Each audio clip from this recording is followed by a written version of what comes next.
आंदोलन और जो संघर्ष है, अखाड़े में वही लोग जीतते हैं जो अखाड़े में लड़ेगा।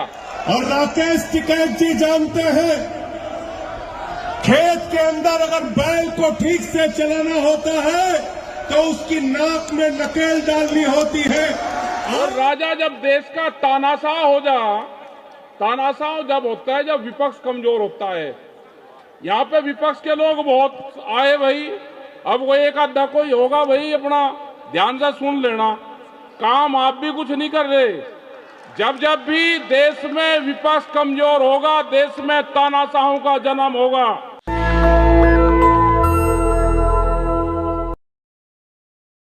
सफाई अभियान चलवाया गया और कर्मचारियों की ड्यूटी सफाई में लगाई गई। ये पता चला कि हरियाणा में भी, वहां पे भी, दिल्ली में भी सब। देखो, ये आंदोलन और जो संघर्ष है, अखाड़े में वही लोग जीतते हैं जो अखाड़े में लड़ेगा। ये तो अखाड़ा है भाई। आप पुलिस प्रशासन को कह रहे हैं कि जी न परमिशन 2-1:30 बजे तक ही थी, इनकी कोई गलती नहीं है। राजा की पॉलिसी जो होती है, अगर राजा ने ये कहा कि ये करना, तो ये तो राजा की पॉलिसी है भाई। और राजा जब देश का तानाशाह हो जा, तानाशाह जब होता है जब विपक्ष कमजोर होता है। यहाँ पे विपक्ष के लोग बहुत आए भाई, अब वो एक आधा कोई होगा भाई, अपना ध्यान से सुन लेना, काम आप भी कुछ नहीं कर रहे। जब जब भी देश में विपक्ष कमजोर होगा, देश में तानाशाहों का जन्म होगा। ये उत्तर प्रदेश और पूरे उसमें देख के आए, जहां जहां पे भी चुनाव हुए, जनता ने कोई कसर नहीं डाली। जनता ने वोट दिया, इनसे गिनती ठीक नहीं हुई। गिनती में हरा के बीजेपी के हारे हुए कैंडिडेट को जीत के सर पे टिकट दिए हैं। कर्मचारी की कोई गलती नहीं है। एक टीचर 25 वोट और 5 टीचर भाई 500 वोट। और जो मास्टर है ना, टीचर और मास्टर में भी अंतर है। टीचर और मास्टर में भी अंतर है। जो मास्टर होते थे ना, वे पूरा काम कर देते थे, पूरा अंदर ही अंदर। अपना ध्यान रखो, ये पेंशन तो बाहर होगी, बहुत स्टेट में बहाल हुई है, लेकिन ये इलेक्शन के टाइम पे करेंगे। इलेक्शन आ रहा है, हम तो अब भी कह रहे हैं इलेक्शन के टाइम आ रहा है, इलेक्शन के टाइम पे कर दो। जहां जहां जिस पार्टी की सरकारें हैं, हमने सब पार्टियों के मुख्यमंत्री को कहा कि आप गांव, गरीब, किसान, आदिवासी, मजदूर, नौकरी का आप चेहरा बनो, जो कर्मचारी है उनका चेहरा बनो। वे अपने आप वोटिंग कर देंगे किसके पक्ष में करना है। आपको मांगने की जरूरत नहीं है, लेकिन आप चेहरा तो बनो। लेकिन चेहरा बनोगे नहीं, आप धोखाधड़ी करोगे, जालसाजी रचोगे, देश के कानून को नहीं मानो, देश के संविधान को नहीं मानो, आप प्रेशर दे के, पूरी एजेंसी हायर करके, आप डरा के राम राम करवाना चाहते हो। ये देश डर के राम राम नहीं करेगा। ये राम राम हमारी परंपरा में है। ये देश तो छोटू राम का देश है, ये भगत सिंह का देश है। आप जिसका संविधान नहीं मानते, ये बाबा भीमराव अंबेडकर का देश है। और एक नया नारा हमने दिया है भाई, जय जवान जय किसान कहते थे, तो उससे पहले हम अब कहते हैं जय हिंद संविधान। जय हिंद संविधान, जय जवान जय किसान, ये 3 नाम और जुड़ गए। सबसे पहला आएगा, जिस पाठशाला में हम पढ़ते हैं, जो देश की धरोहर है, जो देश की किताब है, हम सबसे पहले उसको जय हिंद कहेंगे। उसके बाद जवान को कहेंगे जो हमारे बॉर्डर पर रहता है। जो हमारे अध्यक्ष जी ने बात करी कि उनकी पेंशन बहाल होनी चाहिए, हमारी बाद में हो जाए, 10 दिन बाद में, उनकी पहले होनी चाहिए।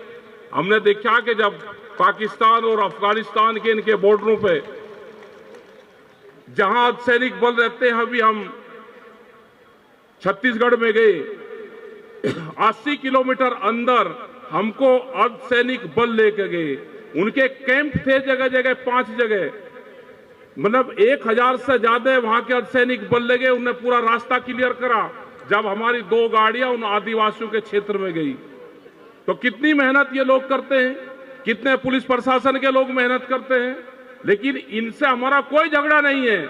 इनका जो ऑर्डर है, जहां आप नौकरी कर रहे हैं, जो आपके नियम कायदे कानून, जो आपके अधिकारी बताए, आप वो काम पूर्ण रूप से करें। कोई आप परमिशन नहीं देते। परमिशन तो भाई इन्होंने परमिशन ले ली, देखो हम तो परमिशन लेते नहीं। हम तो 13 महीने बैठे वहां। लेकिन ये पढ़े लिखे लोग हैं भाई सारे, क्योंकि परमिशन ले रहे आपसे करे कि 2 बजे तक ही है, हमारा जी 2 बजे तक है। ये कह रहे ना ढीला करो मंच तो भाई इन्होंने ढीला 13 महीने आपके बॉर्डर का नहीं करा। इनसे यहां रामलीला मैदान में कहीं को ढीला करवा रहे। हमारा पूर्ण समर्थन देश के कर्मचारियों के साथ में है। और जो हमारी महिलाएं हैं, जो बहनें हैं हमारी, सबसे ज्यादा दिक्कत तो उनको है भाई। जब उसकी नौकरी लगी तो पहले तो उसकी सास सारी तनख्वाह ले ले, और जब वह रिटायर हो जाएगी तो उसकी जो बहू आ जाएगी, वह बहुत पढ़ी लिखी आएगी, वह उसको तनख्वाह देनी, क्योंकि आरक्षण का मामला आ जाएगा। तो ये कहां जाएंगी भाई, ये हमको जरूर बता दें। हम आपके साथ में हैं, अपनी बहनों के साथ में, अपने बच्चों के साथ में, और जितने भी यहाँ पे हमारे जो कर्मचारी आए यहाँ पे उनके साथ में, वो किसी भी विभाग से हैं, हम साथ में रहेंगे। और एक आंदोलन जब आप कहोगे, जहां जहां पे भी कहोगे, आप भी हमारे ही परिवार से हैं, सब लोग आपके साथ में। जिस दिन परिवार के साथ में आएंगे तो उस दिन हम आपके साथ में आएंगे। आपका धन्यवाद। जय हिंद। और राकेश टिकैत जी जानते हैं, खेत के अंदर अगर बैल को ठीक से चलाना होता है तो उसकी नाक में नकेल डालनी होती है। आज इतनी तादाद में इकट्ठा होके इस रामलीला के ऐतिहासिक मैदान में इकट्ठा होके मोदी सरकार की नाक पे नकेल डालने का काम आपने किया है। मैं हृदय से बधाई देना चाहता हूं आपको। और इसी मंच पे दिल्ली के मुख्यमंत्री अरविंद केजरीवाल जी आए थे। उन्होंने कहा था जहां हमारा शासन वहां पुरानी पेंशन, और दिल्ली की विधानसभा में ओल्ड पेंशन की स्कीम बहाली की गई, और पंजाब के अंदर वहां की कैबिनेट ने ओल्ड पेंशन स्कीम को मंजूरी दी। अरविंद केजरीवाल ने जो वादा आपसे किया है उसको पूरा करेंगे। हमने कहा है ओल्ड पेंशन स्कीम लागू होगी तो लागू होगी। केजरीवाल गारंटी देते हैं, झूठा वादा नहीं करते। और इसलिए साथियों और दोस्तों, मैं आपसे कहना चाहता हूं, मैंने तो देश की संसद में कहा, देश की पार्लियामेंट में कहा, 40 साल कोई कर्मचारी अगर नौकरी करता है, 40 साल अगर कोई कर्मचारी नौकरी करता है, उसको पेंशन नहीं मिलती। 40 साल कोई कर्मचारी नौकरी करता है, उसको पेंशन नहीं मिलती। 40 दिन कोई विधायक रह जाता है, कोई सांसद रह जाता है, पूरी जिंदगी उसको पेंशन मिलती है। 40 साल कर्मचारी रहने वाले को पेंशन नहीं मिलती। इसलिए आपसे कहना चाहता हूं, आपके बीच में भरोसा दिलाने के आया हूं। देश की संसद में जब भी आपकी आवाज उठाने का मौका आया, मैंने पूरी मजबूती से आपकी आवाज उठाई है। अभी तो मुझे सस्पेंड करके बाहर किया है, लेकिन मैं जिस दिन बहाल होऊंगा, संसद के अंदर जाऊंगा, पुरानी पेंशन का मसला फिर से देश के सर्वोच्च सदन में उठाने का काम करूंगा। ये वादा और भरोसा आपको दिला रहे हैं। आपकी लड़ाई में पहले दिन से आपकी लड़ाई में आपके साथ हूं, कंधे से कंधा मिला के आपके साथ हूं, आगे भी आपके साथ रहूंगा। बहुत बहुत शुक्रिया, बहुत बहुत धन्यवाद। इंकलाब।